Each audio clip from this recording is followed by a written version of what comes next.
DogWorks Radio is sponsored by Alaska Dog Works. Check out their website at alaskadogworks.com. You can support this podcast on patreon.com/firstpawmedia. This episode of the podcast is brought to you by First Paw Coffee Company, specializing in private label premium blend coffee. If you're serious about coffee, you should check it out. First Paw Coffee's passion is high-quality, small-batch roasted coffee. They take the extra time to taste and get everything perfect before they release new blends. They aim to bring you a cup of happiness each time you pour yourself some coffee. Find out more at ak.dog/free and enter for a chance to win some First Paw Coffee prizes, a book from our collection, and tote bag. One winner will be selected at random each month. That's ak.dog/free.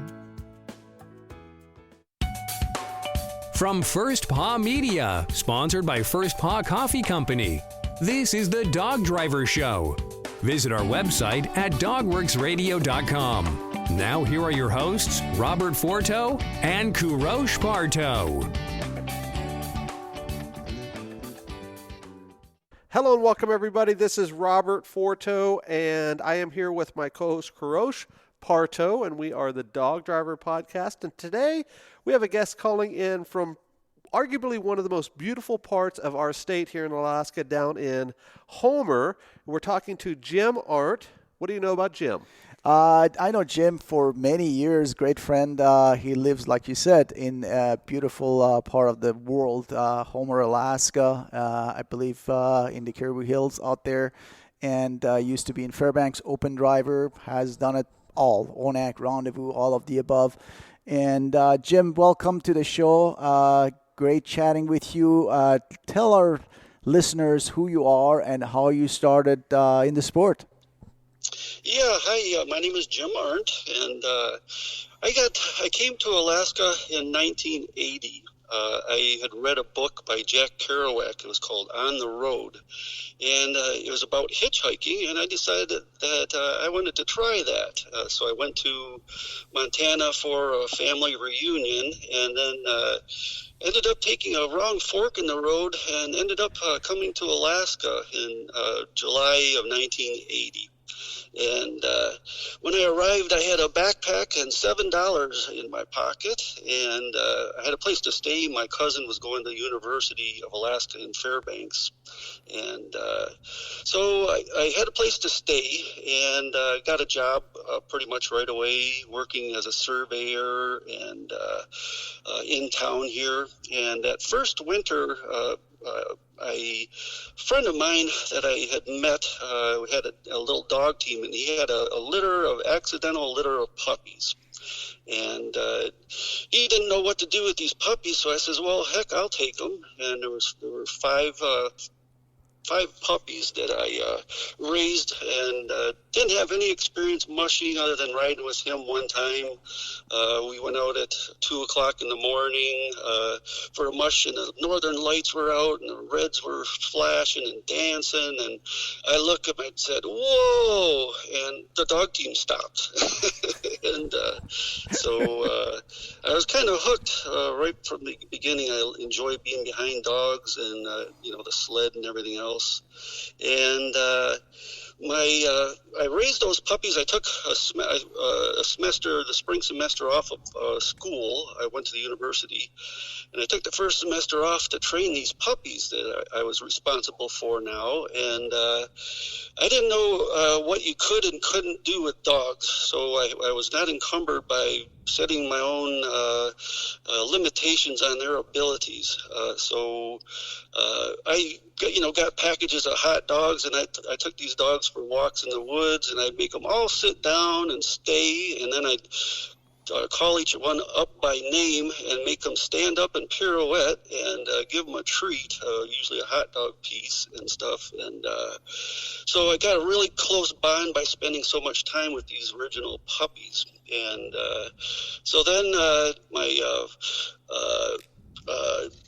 I taught them leash training and G and haw by going around trees and bales of straw and stuff. So I taught all of them, but one was really good. G haw hike, hoe, stay, Kumji, and Kumha trained. And I could run them single lead and go pretty much wherever I wanted to go. At the time, I did not have a car, and that next winter, my first experience trying to harness dogs was I made my own lines, and I didn't know what I was doing, and so I thought the two lead dogs needed a whole mainline section between them too. So, and needless to say, my first experience trying to hook them up, I didn't even have a tie-out hook. My sled was made out of 2x4s with plastic runners, and I had no brake, no hook, and no tie-out lead line, hook. And so consequently, I tried to hook them all up, and they're getting all tangled and didn't know what to do either. And my first mushing experience alone was they were hiding underneath my cabin because I lost my cool, and they didn't want any part of that. So that was kind of a unique experience. But the next spring, by then I had trained them G and Ha, and I used them to go to work. I worked as a school bus driver, and I lived 8 miles from the school bus barn, and I used to have to go across railroad tracks and across the Chena River through a cut hole in a fence in a wayside park, and across Airport Road at Pager Street, and it's a 4-lane road, and I used to wait for the light to change, and mind you, no hook, no brake. I just told them to hoe and stay, and then when the light turned green, I tell them hike and go down and turn left and cross Pager down to the bus barn. Well, one time it was wintertime, probably 45 below zero, and it was ice fogged out, and I turned left to go down this Pager Street, and I pretty much cut off a police car, and the cop car locked his brakes up and was sliding sideways, trying not to run into me and my dog team, and I just kind of continued on my way, and he put his lights on and followed me and to the bus barn, and didn't really get out or say anything. He just wanted to make sure I got there okay, I guess. And so that was one of my mushing experiences. Jim, I have to interrupt. I think you are the only person in our 2.5 years of being on the air that was pulled over by a cop on a dog team. Is that true? Well, that's true, but that was only the first time that happened. There was another time I had some friends that had a woman that was coming up from Boston, and we wanted to play a trick on her and go pick her up at the international airport in Fairbanks by dog team. So I drove my dog team out to the airport, and they pointed her out to me, and she didn't know anybody else there at the airport. Nobody greeted her except for me, and I said, "Are you so-and-so?" And she says, "Yes."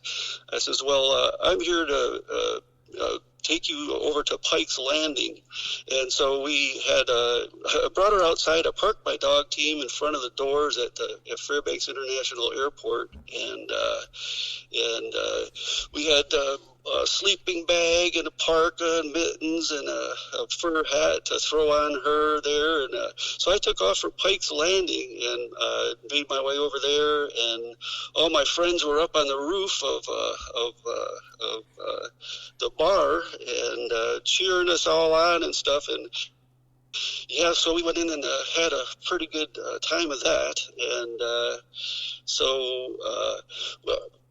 a lot of beer was spilled, and it was time to go home. So they, took here. I still had to drive my dog team home, and it was probably 1:30. I think we closed the bars probably 2 o'clock in the morning.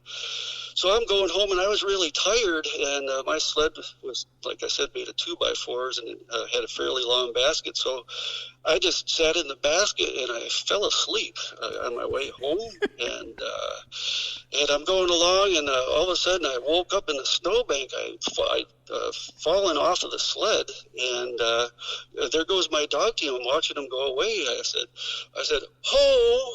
And they stopped, and I said, come, ha, and they turned around and came back to me.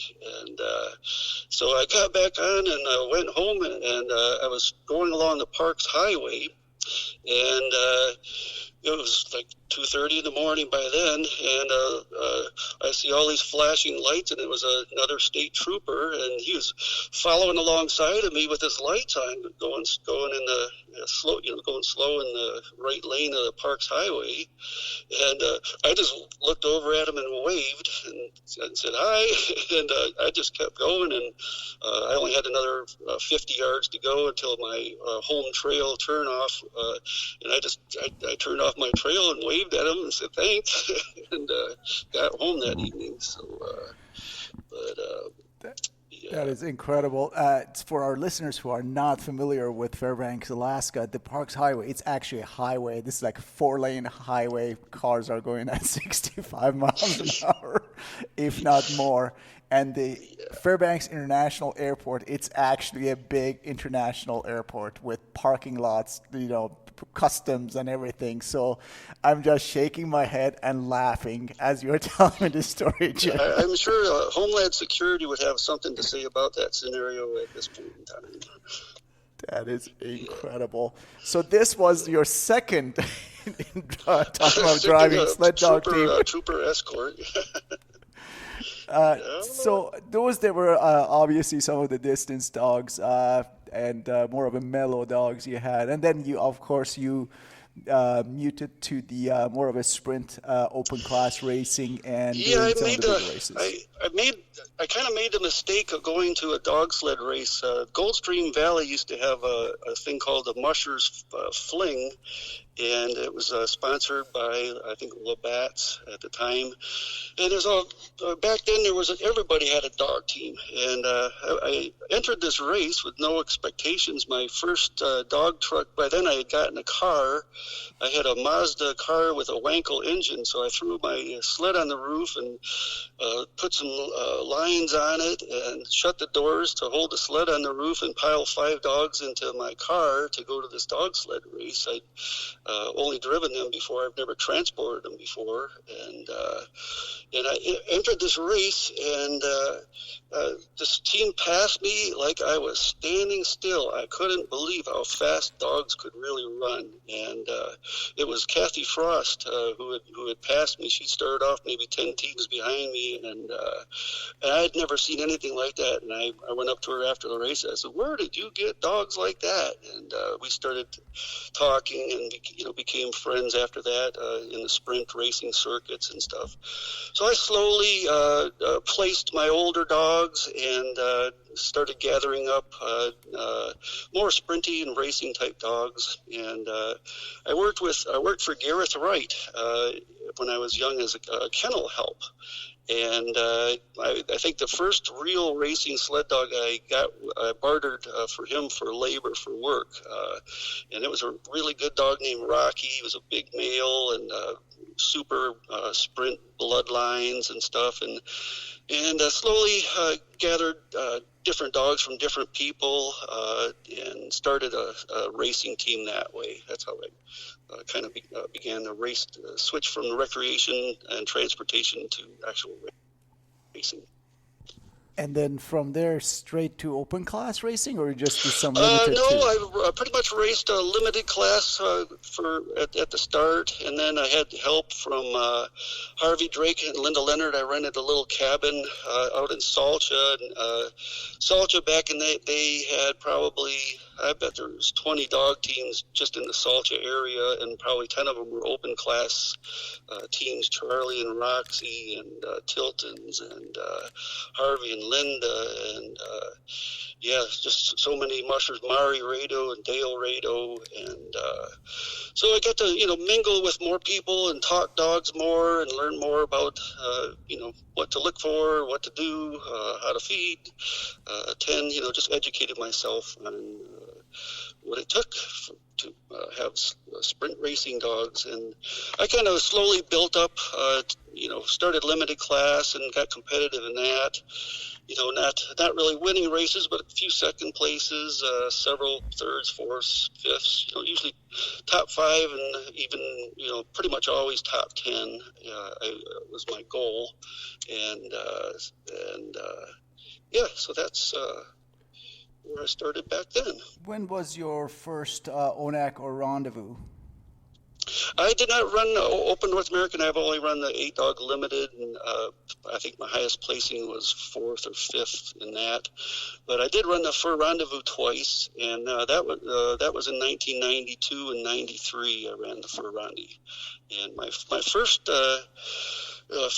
It was really cold in Fairbanks, and I couldn't leave to train or go find warmer weather to train dogs in. So, consequently, I had frostbitten several key dogs right before the Rondi, and I went down anyhow, and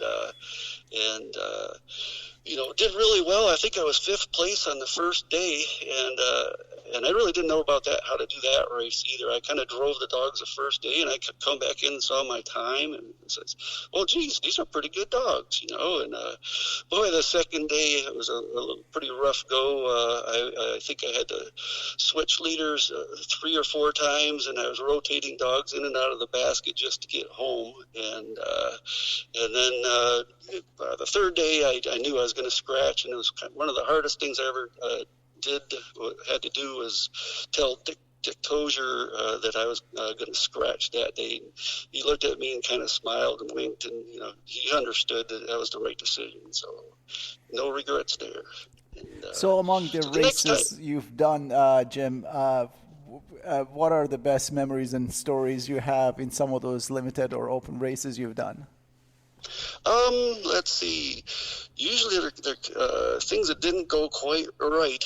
One time the next time I ran the Fur Rendezvous, I had a dog that needed to get carried, and I put the dog in the basket, and they popped 2 hooks on me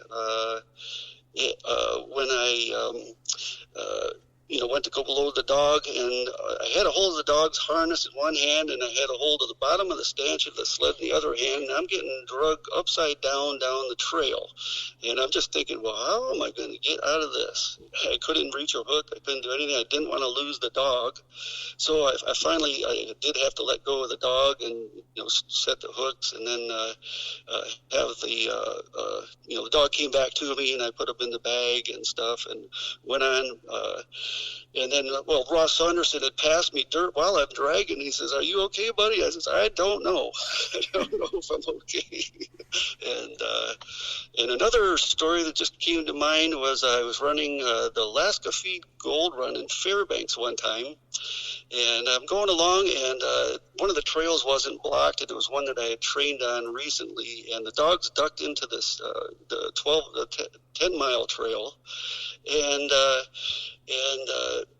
I ran up to go pull them up, and same thing. They pulled the hooks on me, and I'm in the middle of the team, and I'm holding on to the main line underneath, in between dogs, and I'm going along, and finally worked my way down the main line between dogs back to the brush bow, and then got onto the sled slowly, and there were these 2 nuns that worked that used to come support Kathy Frost. They really loved Kathy Frost, and they were out on the trail, and they were the only people at the 12-mile trail spectating.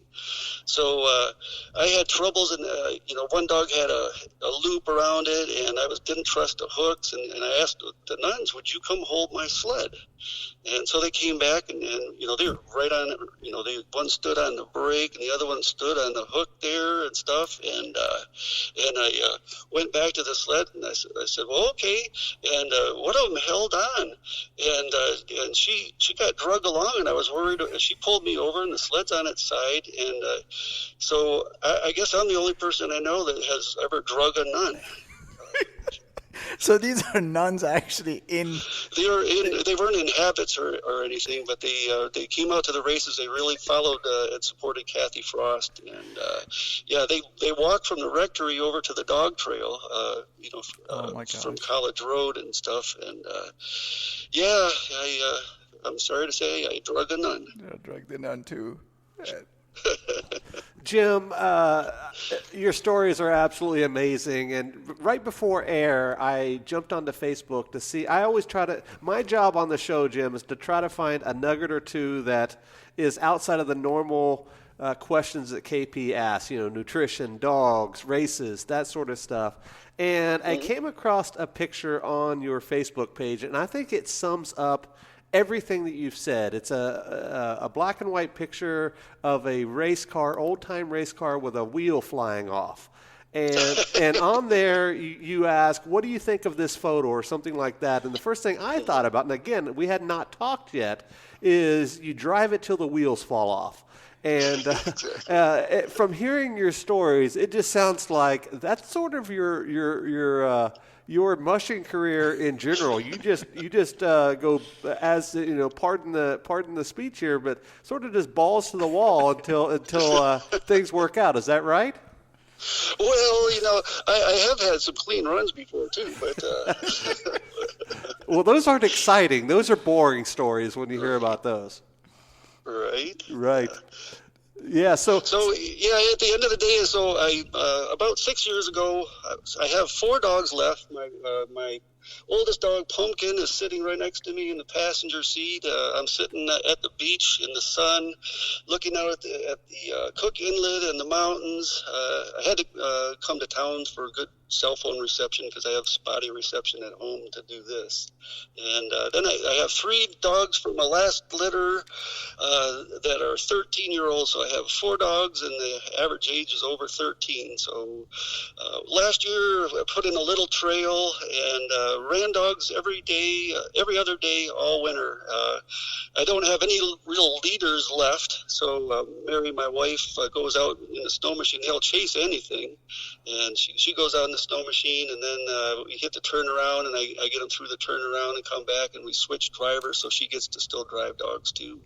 And we just loose walk them. I have a 80-acre farm and a bunch of hay fields, and they've been cut this year, so we just walk them out in the hay fields and just enjoying them, and it still gets us up and out and exercised, and we still enjoy having a few dogs.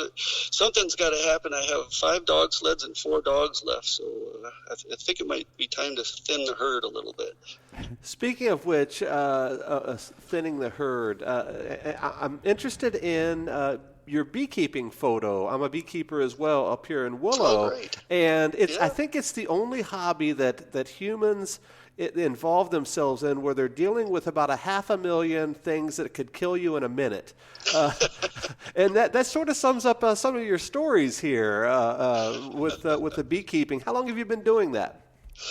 This is our 5th or 6th year doing the beekeeping, and actually Mary loaded me up. Since I'm going to town on my way home, I have to stop and feed the bees. We've already pulled the honey from the frames, and this year was a pretty cold, damp summer, and they didn't do very well. The flowers didn't do great, and so we only got about 2.5 gallons of honey from 2 hives, where last year we got 14 or 15 gallons from 2 hives. So pretty poor production year, but